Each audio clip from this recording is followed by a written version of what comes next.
de vous recevoir. Hein? Je ne vous connaissais pas assez, ou bien je vous connaissais très peu, mais je t'ai découvert à travers li nga xam ne moom mooy les réseaux sociaux entre le 3, le 4 et le 5 janvier. Vous sortez de la lumière malgré vous. Gannaaw ba le président de la République Diomaye Faye tabbee nga bokk ci 8 membres yu CNRA nag 9 membres la en plus du président de la République. Alors pour détendre l'atmosphère rek dama la bëgg a wax comme ni ko xale yi di waxee madame qui es-tu gis nga coow li nga indi ci réew mi yëpp nga yëngal république bi. Vous me posez une question à la émission bi en wolof la nga yëngal république bi. bëgg a tas Pastef. waaw d'accord mais cette dame là qui est yaa ngi may poser question bi nga xam ne bi sawaruma di ci tontu maanaam di wax sama bopp waaye bu jëkkee dama lay gërëm di la sant di la gërëm ci bismillah bi ci sa émission comme ni nga ko waxee sànq. am na émission télé yu bare nga xam ne dem naa fa mais si sa télé nag tey mooy guleet may nuyu sa téléspectateurs yi di nuyu peuple sénégalais bi di nuyu sama mbokk diaspora bi fu ñu mënta nekk muy Europe muy Asie muy Afrique muy Amérique surtout et cetera. Donc di leen souhaiter comme ni nga def une bonne et heureuse année di la souhaiter yow si sa bopp ne nga que 2024 c'est mal terminé.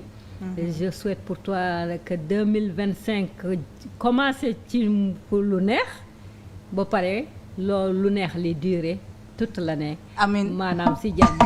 Amiin alors maa ngi lay tooñ naan laan kii et tout mais je vais juste commencer li nga xam ne moom mooy suñu waxtaan.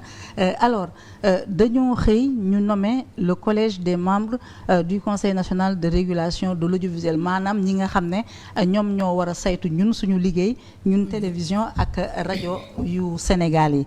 Alors nan nga retrouver woo ci décret. Présidentielle, comment ça s'est passé? Dafa am avis d'appel à candidature, dañ la invité nga déposer ce CV, qu'est-ce qui s'est passé? Waaw xam ndax di nga ñëwaat ci qui es-tu bi. Dinaa ci ñëwaat. Waaw man dama toog yaakaar naa début octobre ñu am ku ma woo ni ma dañu bëggoon dañu nekk di remplacer. Bureau CNRA. Parce que bureau bi dafa jeexal mandat. waaw dafa jeexal mandat.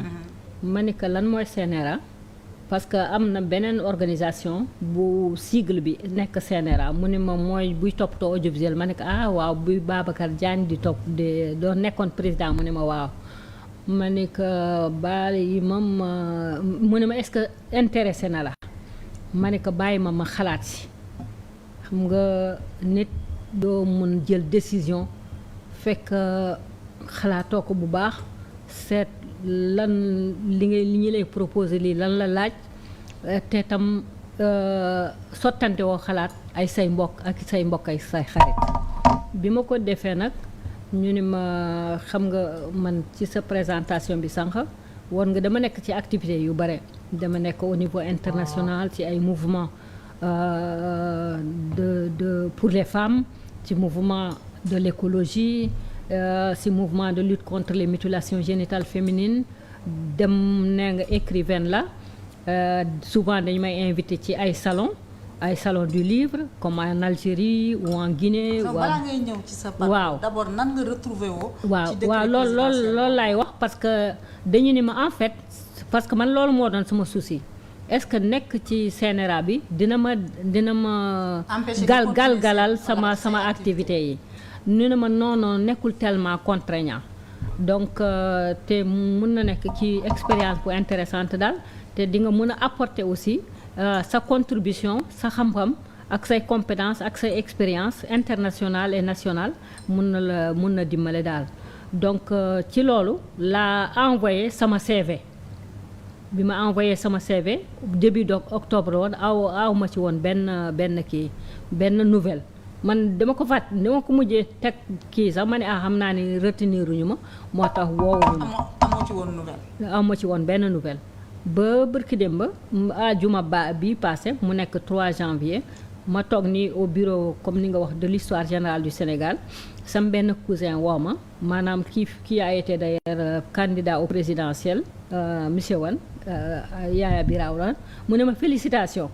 ma ne ko ci lan dama defa noonu sama dernier article bi ci affaire Omar Diagne bi ses propos à propos des tirailleurs la may wax mu ne ma votre nomination au niveau du CNRA ma ne ko oui j'étais pas au courant mu ne ma je vais vous envoyer le décret à partir de ce moment nag y a eu une pluie d'appels téléphoniques de messages de félicitations ba tey ji am ñu yu bëri nga xam ne tontooguma ci sax. Alors après on sait tous ce qui s'est passé. dañoo jékki-jékki des gens dañoo génnewaat ay publications yoo xam ne defoon nga ko. après ci la coow li jógee. ñan ñoo sulli publication yooyu nga xam ne dafa entaché cette bonne nouvelle de votre nomination. par le chef de l'État. kooku man mënuma xam ñan ñoo ko sulli tey ji xale yi nag dañu am seen tablette di ko consulter di bind. da ngay toog sa nekk bind da ngay toog groupe kii ngeen toog di attaaye di kii di bind donc mais aussi bu ñu gis le verre à moitié plein parce que am na aussi des réactions très non loolu dinañ ñëw ci loolu très positive madame de félicitations dañuy dem d'appréciation dañuy dem étape par étape. waaw vous savez nous ce sont les trains qui n'arrivent pas à l'heure qui nous intéressent le plus. D'accord. Mais yow nan nga dundee nga jékki-jékki rek nga nekk dans les réseaux sociaux partout ñuy génn sa publication di wane sa photo.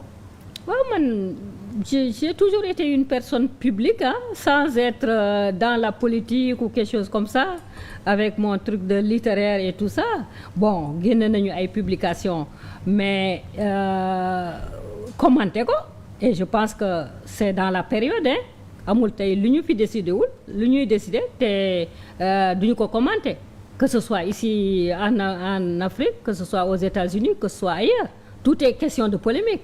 N'est-ce pas? Que ce soit en France avec la situation politique et tout ça. Donc tu ne peux pas savoir qui a sorti quoi. Alors, bon, am na une information sur laquelle je vais passer parce que c'est un membre de PASTEF qui est ton ami moom moo la invité à soumettre ta candidature du ma révéler son identité. Non, c'est pas mon ami, c'est quelqu'un que j'ai une connaissance, voilà. On peut dire ça. Am ngeen un peu de parcours. moom moo la ne nga soumettre li nga xam ne moom mooy ma demandé si ça m'intéresse. Voilà. Et si ça m'intéresse que naa ko yónnee sama CV. ma yónnee ko sama CV. Voilà. Je pense que ce n'est pas la peine de révéler booru deuxième semaine au mois d'octobre. Voilà, ce n'est pas la peine de révéler son identité. Pas du tout. day yokk xar mi. Pas du tout. Il n'est pas question. sa candidature fan nga ko yóbbu kan nga jox sa candidature. moom laa jox sama candidature. mu woo ma mu ne ma yónnee naa soumettre naa sa candidature.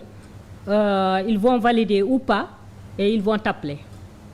Mais kooku c'est un intellectuel, c'est un membre de PASTEF xam na la dina lay suivre lire na say publication mais terewul mu jàpp ne vous êtes un bon profil pour le poste de membre du collège du CNRA. Absolument parce que xam na sama sérieux xam na sama engagement vis-à-vis du Sénégal vis-à-vis de l'Afrique xam na samay liggéey yi ma def. xam na que je suis une disciple de Cheikh Anta Diop xam na mon sérieux xam na mon niveau intellectuel xam na ma capacité organisationnelle parce que mi ngi ma doon suivre. da nga xamante ak le ministre de la communication xamante jamais. mësuloo ko gis. mësuma ko gis. Parce que on dit et d'ailleurs c'est une incongruité que sur proposition du ministre de la communication le président de la République nomme. Le collège des délégués des membres du CNRA ministre de la communication amul pour proposer ko le CNRA est un organe libre amul tutelle technique ni administrative ministre de la communication nekkul li nga xam ne moom mooy tutelam donc loolu c'est déjà un problème mais vous dites que vous ne connaissez pas le ministre de la communication parce que moom ñu ngi koy matraquer depuis 48 heures dans les réseaux sociaux naan moom moo indi lii yëpp moom moo nommé koo xam ne dafa def ay publications hostiles au PASTEF. Mais peut-être que man je ne sais pas comment ça se passe bon je l'ai appris comme vous que j'ai l'impression que quand il s'agit de candidature j'imagine que c'est selon les cas par exemple bu dee forces armées la peut-être que c'est le ministre des forces armées qui fait sa présélection qui le propose au président ou au premier ministre j'avais compris que c'était d'abord le premier ministre et puis qui donne son avis et qui envoie au président mais d'après ce que le premier ministre a dit hier ça a été un peu l'inverse donc comme affaire communication ça a été un peu l'inverse c'est-à-dire que le premier ministre disait dans son intervention d'hier que ministre bi moo sélectionné yónnee ko président et que président yónnee ko demandé ko aviam président yónnee ko demandé ko aviam voilà donc selon man je me dis que comme CNRA ça relève du ministère des télécommunications et des communications donc peut-être loolu moo tax ñu chargé ko moom mu def sélection bi mu def présélection bi. alors bi publication yi génnee coow li jip ban sentiment moo la animé. Le sentiment de fierté. Fierté. Parce qu'il y a beaucoup de gens comme je vous ai dit. Quand la publication la publication est sortie, j'ai reçu des appels, des messages d'un peu partout et très valorisants. Je vais vous en lire un. Je viens de lire avec beaucoup de satisfaction le décret du CNRA. En votre qualité de porteuse de valeurs et de la conscience historique africaine, nous avons espoir que l'institution de régulation jouera un rôle décisif dans la protection et la valorisation de notre patrimoine culturel à travers les médias. N'est-ce pas? C'est signé par? C'est signé par Elimane Kane. Elimane Kane, écrivain. Elimane Kane, voilà. Écrivain. Exactement. L'écrivain. Je peux vous en lire un autre de la part d'un grand... deuxième et dernier message. D'un grand qui. C'est avec une immense joie que je vous adresse mes vives félicitations pour votre nomination à la tête du CNRA. Votre parcours exemplaire et votre dévouement constant sont une source d'inspiration pour nous tous. Je suis convaincu que vos compétences et votre leadership éclairé permettront à cette institution de continuer à jouer un rôle déterminant dans la régulation et l'éthique de la communication au Sénégal. Alors ça c'est l'immense joie bi nga xam ne moom nga éprouvé avec ces nombreux messages de félicitations. Mais nan nga dundee les messages contraires, les messages de haine, le matraquage, les critiques, le fait que ñu génne li nga xam ne moom mooy vos anciennes publications et puis di basé wu ci loolu pour dire que waruñu la nommer à ce poste-là nan nga ko dundee? Moi je suis sociologue et analyste. En wolof. Et donc j'étudie la société et je sais que c'est une période dans laquelle où tout est discuté. En wolof. Tout ok baal ma dañu nekk ci jamono ji nga xam ne ñi jamono réseaux sociaux la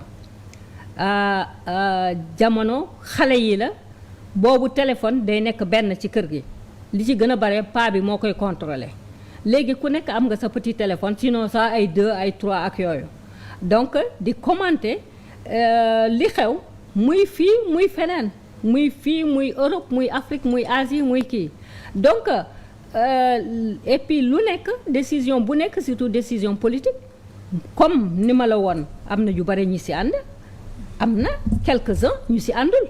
Non, c'est du quelques-uns kay. Bon, quelques-uns. C'est presque toute la planète Pastef. En fait, je ne sais pas, peut-être que vous avez évalué le nombre bi kii, mais man je ne sais pas. Je sais que ça a été des discussions très animées. parce que beaucoup de gens m'ont dit tata démb dañu fanaanoo di xuloo ci réseaux sociaux yi démb dañu fanaanoo di la tontul démb dañu fanaanoo di la défendre et cetera et cetera et les jeunes là il faut les comprendre. Vous les comprenez? Je les comprends. Vous n'avez pas mal? Pas c'est-à-dire am na yenn sos yi nga xam ne ça m'a fait mal. Tel que l'ethnicisme. Man Awa Bakar ku ma xam ne ethnicisme amul ci man. Si vous voulez on va y venir. Allez-y. Mais si enfin ñu ñëwaat ci wala bu fekkee ne dama koy. non balaa ñu ci ñëwaat. parce que yooyu benn ci ponk yi la. waaw mais nga ne. ça vous a un peu fait mal parce que dañu la sosal. waaw c'est-à-dire que man sama waaw yenn sos yi sos vraiment. ethnicisme bi sos la. ak lan ethnicisme bi sos la. naan dama wax premier ministre. ay kàddu yu ñaaw sos la. c'est-à-dire que man bi affaire kii bi dalee ñun ñëpp a xam nañu ce qui s'est passé. la grande histoire waaw avec le premier ministre. mosu ma ci wax. mosoo ci wax. j'ai une cousine non déglu ma rek maa ngi lay wax. j'ai une cousine qui me disait waaw yow doo jóg ci affaire Adji Sarr bi ma ne ko du ma ci jóg. xam nga lu tax du ma ci jóg parce que islam dafa wax ne pour ñu. apporter preuve ci situation yooyu il faut que mu am ñeenti seede kan mooy dem ci situation yu mel noonu mu am ñeenti seede donc